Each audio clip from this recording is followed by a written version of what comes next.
அஸ்மத் குருபியோ நமக. திருமிழை ஆழ்வாரின் நான்முகன் திருவந்தாதியில இன்றைய பாசுரம் 55வது பாசுரம். போன பாசுரங்களில் பரோபதேசம் பண்ணார். அதாவது தேவர்களை எல்லாம் போய் நீங்கள் சேவிச்சுட்டு இருக்கீங்களே, அவர்களாம் திருவில்லா தேவர். தேவர்னு சொல்கிறதுக்கே ஒரு கிடையாது. அல்ப சுகத்தை தேடி தேவதாந்திரங்களின் காலில் விழுங்குகளை போய் அப்படின்னு பரோபதேசம் செய்தும் திருந்துவார் இல்லை. அவர் இப்படி உபதேசம் பண்ணா கூட திருந்தவே இல்லை மக்கள். அதனால பிரானே அல்ப சுகத்தை தேடி தேவதாந்திரங்களின் காலில் விழுவார் நிறைந்துள்ள இந்த உலகில் பேரின்பம் அளிக்கும், இப்படி ஆச்சரியமாக அருளை கொட்டும் வாத்சல்யமா இப்படி இருக்கிற பரமதயாளுவா இருக்கும் உன் திருவடியை துதிக்க வல்லார் யார் இருக்கா என்று சர்வேஸ்வரனிடம் முறையிடுகிறார். இந்த பாசுரங்களில் கடை நின்று அமரர் கழல் தொழுது நாளும் இடை நின்ற இன்பத்தராவர் புடை நின்ற நீரோத மேனி நடுமாலே நின்னடியை ஆரோத வல்லாரவர். இப்படி அல்ப சுகத்திற்காக விலை காட்படுவர் என்னும் பாட்டிலே சம்சார சுகத்தை தேடி அலைபவர்களை கண்டு துன்புற்றார். இஷ்டத்துக்கு யார்கிட்டயோ அடிமையா இருந்து ஒரு சின்ன ஒரு பொருளுக்காக காலம் வாழ்நாள் முழுவதும் அவர்கள்கிட்ட அடிமையா இருந்து இருக்காளே, இப்பாட்டில சித்தமான சம்சார சுகத்திலும் சாத்தியமாயினும் மிகச்சிறந்தமான மோட்ச சுகத்திலும் ஈடுபடாமல் அல்பமாய் அஸ்திரமாய் இருக்கும் இந்த சொர்க்க சுக சித்திக்காக யஜ்ஞங்களை அனுஷ்டித்து மற்ற தேவதைகளின் காலில் விழுந்து துவழுபவர்களை கண்டு துவழுகிறார் சுவாமி. இதை பண்ணா பித்தம் தெளியுமா, அந்த யாகம் பண்ணா இந்த தேவதைகளை பண்ணா அந்த தேவதையை தொழுதால் அப்படின்னு ஒரு சொர்க்கத்திற்கும் சுக சித்திக்காகவும் யஜ்ஞங்களை அனுஷ்டித்து ஒரு பிரயோஜனங்களை பலன்களை எதிர்பார்த்து மற்ற தேவதைகளின் காலிலே விழுந்து இப்படி கஷ்டப்படுறாளே அப்படின்னு பார்த்து துன்புறுகிறார். ஸோ அற்பமான தேவர்களை பற்றி அற்பமான பலன்களை அனுபவிக்கிறார்கள் சிலர். பெருமானே உன்னை உள்ளபடி அறிந்து பற்றக்கூடியவர்கள் இல்லையே என்று கலங்குகிறார். வேறு தேவர்களின் வாசல்களை பற்றி நின்று நாள்தோறும் அவர்கள் காலில் விழுந்து சம்சாரத்திற்கும் மோட்சத்திற்கும் நடுவாயிருக்கும் சொர்க்கம் முதலிய சுகத்தை பெற்று ஒழிவர் பலர்.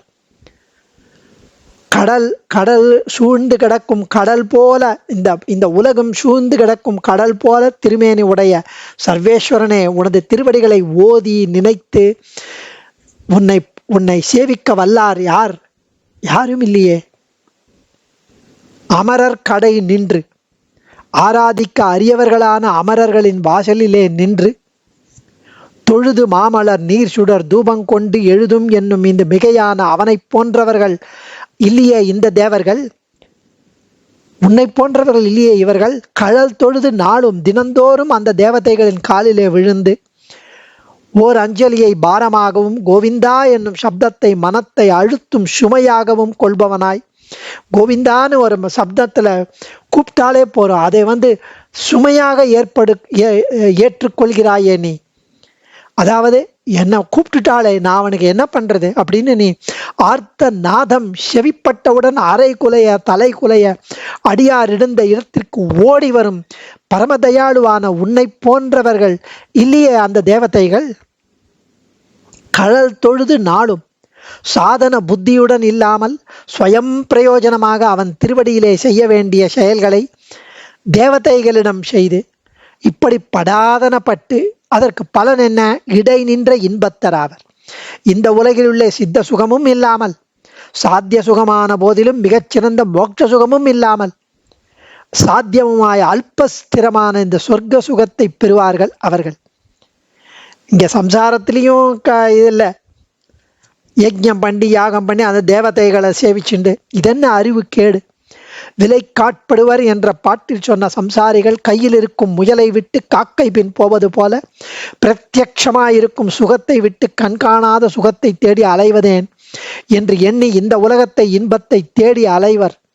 அவர்கள் கூட அறிவாளிகள் என்று சொல்ல தகுந்தவர்களாகின்றனர். அதாவது இந்த இந்த இந்த சுகத்தை, சம்சார சுகத்தை ஒதுக்கி சொர்க்க சுகத்திற்காக ஆசைப்பட்டு தேவதைகளுக்கு யஜ்ஞமெல்லாம் பண்ணி அதுக்கு ஆசைப்படுறவளை பார்க்கும்போது இந்த இந்த உலக இன்பத்தை தேடி அலைபவர்கள் அறிவாளிகள் என்று சொல்ல தகுந்தவர்கள் ஆகின்றனராம். இவர்களை காணும்போது பிரத்யட்சமும் இல்லை, சம்சார சுகத்தை அனுபவிக்கவும் இல்லை, அல்ப அஸ்திரமான சுகத்தை, சொர்க்கத்தை இவர்கள் தேடி படாதனப்படுகின்றனரே. புடை நின்ற நீரோத மேனி நெடுமாலை, பூமியை சூழ்ந்து நிற்கும் கடல் போன்ற திருமேனியை உடைய பரம சௌந்தரியமான அழகான திவ்யமங்கள விக்கிரகத்தை கூடிய எம்பிரானே, பிரத்யட்சமாயிருந்த போதிலும் அல்ப அஸ்திரமான சம்சார சுகத்தை போலும் அல்லாமல், கண்காணாத சொர்க்க சுகங்களைப் போலும் அல்லாமல், அர்ச்சாவதார பரியந்தமாய் நிற்கையாலே அடியார்க்கு பிரத்யட்சமாயிருக்கிறாயே. இங்கே கடல் போலே சகல தாபகரமாய் எங்களுக்கு இருக்கிற சம்சார தாபத்தை எல்லாம் போக்கும் அர்ச்சாவதார ரூபமாய் சிறந்த சுகத்தை அளிப்பதாய் இருக்கும் அன்றோ உன் திருமேனி என்ற பாவம் இங்கு.